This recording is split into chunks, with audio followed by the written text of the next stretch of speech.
Welcome to the Health Channel, all health, all the time. I'm Kathy Buccio, coming to you from the Baptist Health South Florida studios. Did you know every 7 minutes a child is bullied? And bullying can range from teasing, name-calling, spreading rumors, or even physical abuse. In fact, over 160,000 students miss school each day in fear of being bullied. So what can we do to stop bullying? And today we'll be highlighting just that. Jerome Turner's method. He's the owner of the People's Gym in Miami, and he teaches boxing to kids to help prevent bullying. We're also joined by his wife, Stephanie Turner, who is a personal trainer with the People's Gym as well. Welcome, both of you. I can't tell you how pumped I am for you to be here. And Thank you. It's such an important message, such an important cause. And the first thing we're going to talk about is you, Jerome. Tell me a little bit about how you grew up and it sort of led the way to where we are today. Okay, I'm Jerome Turner, and I'm from Cleveland, Ohio. I'm a 36-year-old man. How did I get to this point? Well, I discovered that I had something that I can offer my generation. So what I wanted to do was begin to teach about nutrition, and I wanted to teach about bullying. You had experience as a kid, though, yes, with bullying. Well, maybe in the 80s, bullying was a little different. It was a little bit more physical. Right. It wasn't like it is now with cyberbullying. Hey, that's that guy. That's guy. So when I got bullied, I never told my mom. I never told teachers. It was just like, it was almost like in that era, if you told, you was soft. So Right. I didn't say anything. It was just one day I picked on enough that I stood up to my bully and I said no more. It was no fighting. It was just really me raising my voice and body language, and the person backed off and never had a problem again. Wow, that's intense. So, Yeah. Stephanie, what about you? How did you get into this field? Oh, I was very touched by all the stories we hear about moms and kids killing themselves just being so young, and it's just sad that people are not speaking out and saying something about it. It's very sad that kids every single day they're killing themselves for something that it can be prevented. Absolutely, I agree with you. And as a parent, I think that's such a fear, knowing that your child goes into the world and get picked on, and they need those tools. So, when did you start playing sports?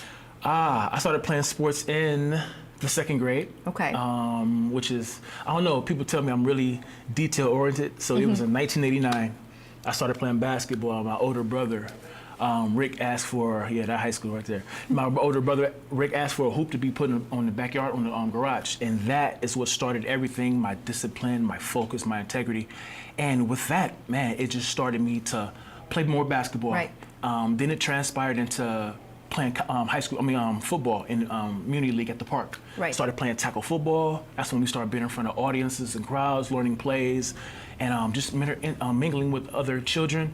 And the toughness started, that camaraderie. It was beautiful. Because that taught you sort of that routine and discipline that you can take with you in life. You can instill that into children. You can take that into almost any field. I recommend sports. Not everyone's going to make it to the pros, we know that. But the sports that they play can teach them how to lose. It can teach them how to win. It can teach them how to be individuals, Right. if it's an individual sport, or play as a team and share. So I believe sports is so important as an individual to play. I think all parents out there should get their child in sports today. Just choose a sport. We're choosing one. We chose baseball starting in a couple weeks. Teamwork. Teamwork. Yes.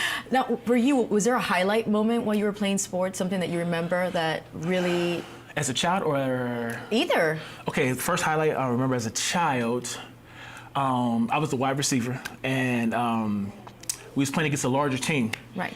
And of course it's football. So one of the players on the opposite team had the ball. We were getting ready to score. And note, that season we lost all of our games, but we had fun. 10-year-old kid, guy was going for a touchdown. I jumped on his back, assuming I was going to bring him down, but the guy carried me in the touchdown with him. Pretty strong kid. He was like one of those So you went for a ride down the end zone. He was one of the kids that was much bigger. Right. But I felt courageous, and that was the end of that story. We like that self-confidence. But okay, not only did you play sports, you also majored in theater? Or you did theater in college as well? Yes. As a child, I always wanted to be an actor and a comedian because of Jim Carrey. So I was like, you know what, I'm gonna be an actor. And I knew I wanted to play sports because I started growing tall quickly. So when I went to college, I majored in theater, and I began to write plays. I began to do theater. I began to work on the lights and on stage, and I just love it. I was called to be in front of the camera. I feel comfortable.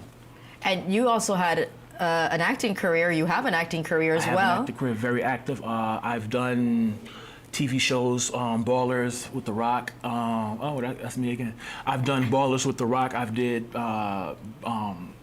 commercials with Peyton Manning. I've done many TV shows. I've been in movies 3 times. I went to the theater 3 different times. One as an extra, but I also had speaking roles. So I auditioned for these roles, and I was able to put the things that I've learned in theater to use. And it was a very beautiful thing that I learned, and being able to have that one-on-one with Dwayne "The Rock" Johnson. I worked with him twice. I worked with him in Pain and Gain in 2012. We did a role when I used to work at the Fontainebleau Hotel, and I did another scene with him when we were working on Ballers, HBO. Right. And I did season 1. I did 11 episodes. I had some speaking roles in there. And how that started, if I may, I was recruited to be an extra. But I said, you know what? I went back into the casting director. I said, I went to school for theater. Let me get a speaking role. She said, go sit on the couch. So she sat down with me and she asked me more information like you're doing. And I told her that I'm a theater major. I've been doing this for 18 years. And she was like, you know what? I'm gonna give you an audition. So I went to, she didn't give me the role. She gave me an opportunity to go audition for the role. Right. And I beat out 75 other guys for that speaking role. And it was a moment in my life that just— And you pushed for it. I pushed really hard for it. I pushed really hard for that role, and I was really just anxious for that role, and I was hungry, and I didn't want to just be a typical extra. I'm like, okay, being an extra is good, being on set, but I know I can talk, and let me show what I can do. It feels like everything that you've done in your childhood and in college and between your theater career has led you to the People's Gym. Sort of all the tools, different little aspects of them you've applied, and now you have this baby. Yes. So how has that helped you? My background with acting, how did it help me with the company? Well, everything so far in life, I mean, has taught you the skills to be able to have such a successful business. I think, okay, let me do this. One of the main things that I have that I see most people don't, and I'm saying this in a humble way, is I don't care about being embarrassed. I don't care about messing up. I don't care about mistakes. I communicate with people.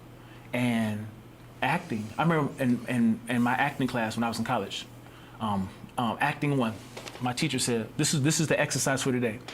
He had no sheet of paper. It was a group of people first day of class. So no one knows each other. This was like in probably 2001. He called people up to the front of the classroom. He said, I want you to make the silliest noise you can make, along with the silliest face. And no one got up. So he started picking people. If you don't want to come up here, I'm gonna pick you. Everybody had to Right. go. So he went first. He made the weirdest and funniest noise, and it kind of like loosened up the class. He said, this is acting. If you can't embarrass yourself, you should leave now. And we went up there and we made a fool of ourselves. It was a beautiful, it just opened me up. And me taking speech classes. Right. And my teacher teaching me how to talk in front of an audience. And she said, don't look at the audience, just look over their heads and don't want to know. And learn your topic well enough to where you can ad-lib the rest of it and no one else knows you messed up. That's what we learned in theater. When you're doing a play, if you learn the lines and you mess up, no one knows you mess up until you act like you mess up. Right. So just go with the flow. If you said the wrong word, just keep going and everything will be fine. Now I have to ask you about your transformation, because you did, and Stephanie, I'm gonna ask you as well. You put on, I believe, was 60 or 80 pounds? 80 pounds. And you recently lost, the weight. Man, Wow, okay. Yeah. So tell me why the weight gain and how that catapulted into the weight loss. Was that our 3rd anniversary? No, that was my dad's birthday. Oh, that was your dad's birthday. sorry, Dad. So this is what happened. All right, okay, I was a fighter. As a boxer, I learned how to box in 2006. And I became, I'm a 3-time champion as a fighter. I won my first 2 championships undefeated. So as I was boxing, fighting, 7, 8 years progressed. I moved to Miami. I started boxing in Kansas. Let me get that out the way. I transitioned into Miami, wanted to pick up the pace a little bit, turn pro. And when I was here, I met a few people at the Fontainebleau Hotel. One of my friends named Eric, he was like, you know what? I know a guy that wrestles. You should do WWE wrestling. I'm like, nah, man, I just love watching it. Right. I never knew I can be a wrestler. I never thought about that. I met a guy. He introduced me. Started going to class in Fort Lauderdale, taking classes. And you know what? I said to myself, I like to give myself a goal. I told my coach, I said, you know what? In 6 months, this was June 20, 15. Okay. I said in 6 months, I'm gonna get a tryout. And in October of that same month, within 4 months, I had a tryout. WWE was calling me. So when they called me, they said, we need you to get a little bigger. I was a little too lean, I was ripped up. That picture you see now that you just showed the audience was from October 1st of this year. Right. So 3 years ago, I was slimmer. I was much slimmer. I was ripped up, but I was slim. I had a boxer's body. They said you need to put on more weight. So I put on the weight to the before picture. I put on weight, I was really strong, but I didn't like that stomach. I'm like, this stomach. So I had the weight on. I made the roster on WWE. If you look up my name, Jerome Turner, I am on the WWE roster. I can get a phone call at any moment. But I was like, you know what? I got to get rid of this stomach. And I knew that I couldn't lose the weight as a boxer. Like, I can't start jumping rope, bad for my knees. I can't start jogging down the street, bad for my knees. I'm 300 pounds at this moment, 311 to be exact. Wow. So I was like, you know what? I'm gonna start looking into nutrition. I started reading books on nutrition, and I started really learning about nutrition. And I started learning how they say fats are bad for you. No, fats are good for you. Fats are essential. Proteins are essential. Carbs is unnecessary. Carbs is what gives you water retention. Right. So for all you people out there, if you want to lose weight, you don't need carbs. Don't use carbs as energy. Energy comes from fat.